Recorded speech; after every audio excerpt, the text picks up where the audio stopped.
Hello friends, welcome to the channel. I am Poonam Dua from MIT Education Academy of Literature.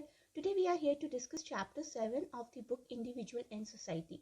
You may also join the membership of our channel to see the discussion of all important topics of this book from exam point of view. This is Unit 2 Gender, Shakespeare's Sister by Virginia Woolf. Please do not forget to share and subscribe the channel. You may join the membership of the channel too to get access to individual and society's additional videos.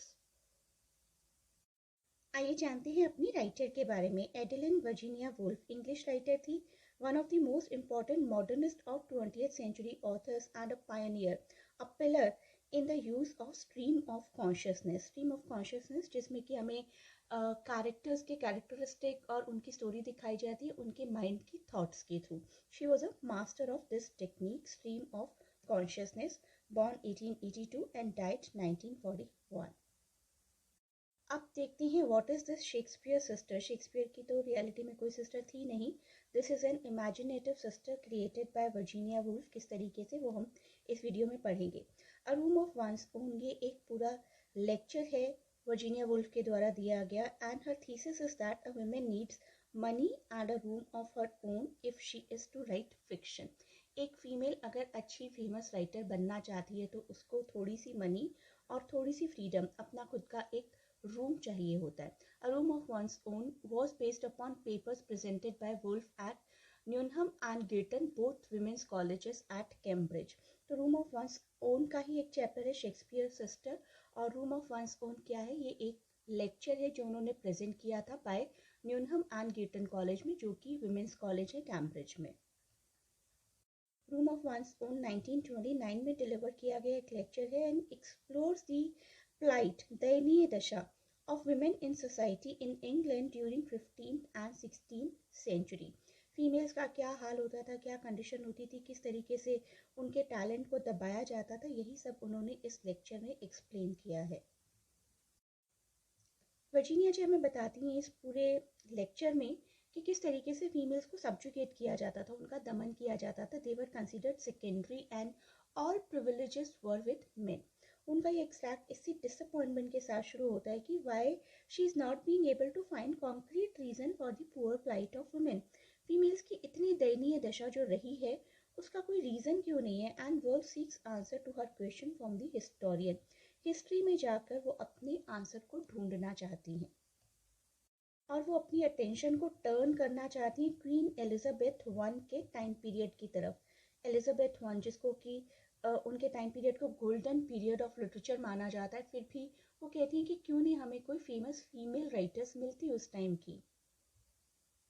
If you are very well acquainted with literature, somehow you will be able to recognize few names that I am going to utter।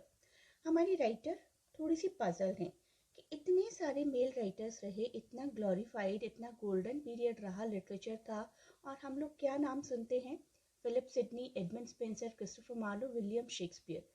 इन सब लोगों ने बहुत ही flourish किया, no doubt about that. Why are we not able to recall the name of female writers, no known women writers? ऐसा कैसे possible हो सकता है? इसके बाद वर्जीनिया जी हमारा ध्यान आकर्षित करती हैं प्रोफेसर ट्रेवेलेंस के एक बुक की तरफ जिसका नाम है history of England, a well known book of history. And professor was a British historian contemporary of Woolf. Woolf के ही समकालीन थे। And in her quest for the position of women in society she was shocked to read in this book wife beating was a recognized right of man and was practiced without shame by high as well as low। अपनी wife को पीटना बड़े ही proud का काम हुआ करता था उस टाइम के मेल्स के लिए, और हाई और लो सभी लोग इसको प्रैक्टिस किया करते थे। इसके साथ ही साथ वो एक और फैक्ट बताती हैं हमें, the daughter who refuse to marry the gentleman of her parents choice was liable to be locked up and beaten. अगर कोई लड़की अपने पेरेंट्स की चॉइस के हिसाब से शादी करने से मना कर देती है तो उसको लीगली लॉकअप किया जा सकता था, पीटा जा सकता था। What kind of society we were living in where people take pride in violence? अब वर्जीनिया जी इमेजिन करती हैं शेक्सपियर की एक सिस्टर को। शेक्सपियर से तो हम सभी लोग परिचित हैं, और वो कहती हैं कि what would have happened to a talented woman if she were born in the age of Shakespeare? अगर कोई फीमेल शेक्सपियर के टाइम में होती, बहुत टैलेंटेड होती, तो क्या हाल करती सोसाइटी उसका। Woolf names the sister as Judith Shakespeare. तो उसको एक नाम भी देती हूँ, Judith Shakespeare, Shakespeare's sister. अब हम जानते हैं थोड़ा सा शेक्सपियर जी के बारे में. Although he is already a very well-known writer, Shakespeare being a man enjoyed the privileges of life. उन्होंने लाइफ के privileges को enjoy किया. He went to seek his fortune in London. London गए. He worked in the theatre, became successful as an actor and lived in the center of activity in the famous city of London. उनको वो सब काम, वो हर काम करने का मौका मिला जो वो करना चाहते थे as a writer, as an actor, as a literary person. And on the contrary, उनकी imaginary sister, in the meantime, his highly talented sister, one may suppose, stayed at home. ये तो घर पर ही रुकी होंगी, इनको कोई मौका नहीं मिला होगा कहीं जाने का, आने का, अपने टैलेंट को एक्सप्लोर करने का. जूडिथ, जूडिथ इनको नाम दिया गया. और हमारी राइटर कहती हैं कि वो भी उतनी ही इमेजिनेटिव, उतनी ही एडवेंचरस, उतनी ही टैलेंटेड थी जितना कि उनका famous brother. But being a girl, she was discriminated against and not educated. लड़की थी इसलिए डिस्क्रिमिनेशन किया जाता था. एजुकेशन और एक्सप्लोरेशन दोनों ही इनको प्रोवाइड नहीं किए गए. So unlike Shakespeare, she did not have the privilege of studying grammar and logic, of studying Latin. Being a gifted person, talented person तो थी ही वो. She was interested in reading books and used to sometimes pick up her brother's books perhaps. कभी कभी शायद अपने भाई की books उठा लिया करती होंगी. When her parents came to know of this, उन्होंने encourage नहीं किया. They told her to take care of womanly things such as cooking and stitching. तुम लड़की हो, सिलाई बुनाई कढ़ाई करो, ये बुक्स पढ़ के क्या करोगी. And being talented, she probably wrote something, कुछ ना कुछ लोगों से छुपकर, दुनिया से छुपकर लिखा भी होगा. But knowing the strict restrictions imposed on women probably hid her writing or set them on fire. कहीं छुपा कर रखी होंगी अपनी राइटिंग, या लिखने के बाद शायद आग लगा दी होगी ताकि दुनिया ना देख पाए उनकी राइटिंग्स को. उसके बाद क्या हुआ होगा? उसके बाद जूडिथ को बहुत ही अर्ली एज में मैरिज के लिए फोर्स किया जाने लगा होगा.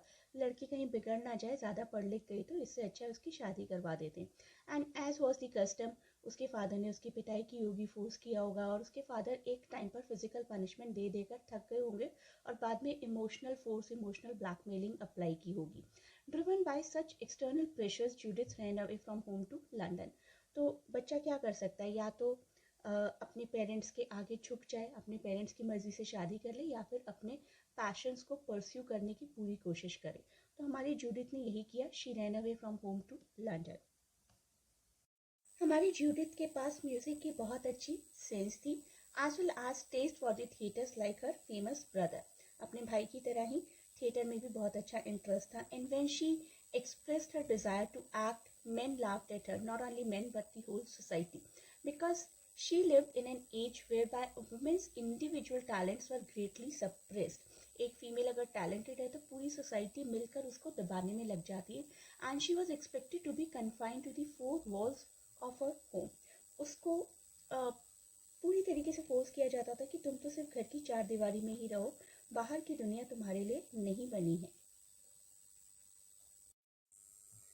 उसके बाद क्या होता है? बहुत स्ट्रगल करती है हमारी जूडिथ, सोसाइटी में बहुत स्ट्रगल करती है, बट सक्सेसफुल नहीं हो पाती सोसाइटी से लड़ने में.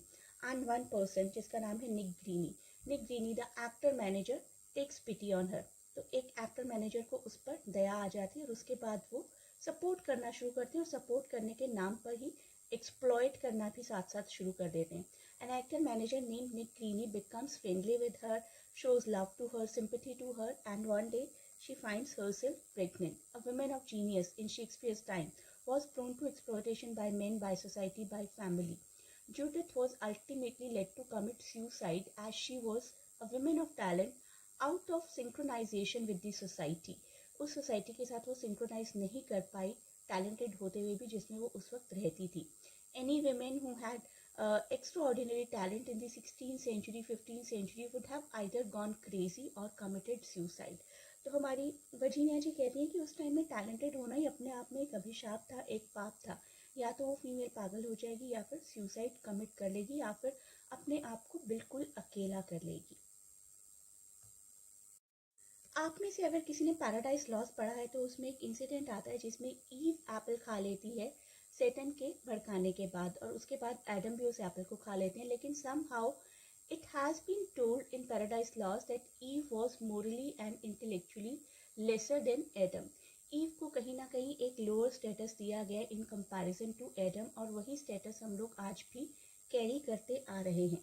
इसी संदर्भ में हमारी वर्जीनिया वुल्फ जी कहती हैं कि अगर फीमेल्स को वो आज़ादी, वो स्पेस, वो फ्रीडम दी जाए तो शायद वो भी अपनी कॉन्क्रीट आइडेंटिटी बना सकती हैं। शायद जूडिथ शेक्सपियर को भी उतना ही फेम मिले जितना कि विलियम शेक्सपियर को मिला था। The conclusion of the whole chapter is that Woolf believes that money and personal independence foster freedom of thought.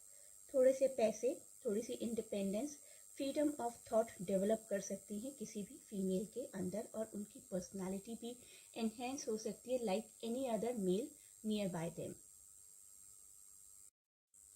I hope you liked the video. Please do not forget to share and subscribe the channel. As I told, you may join the membership of our channel too to get access to video lectures of important chapters of individual and society.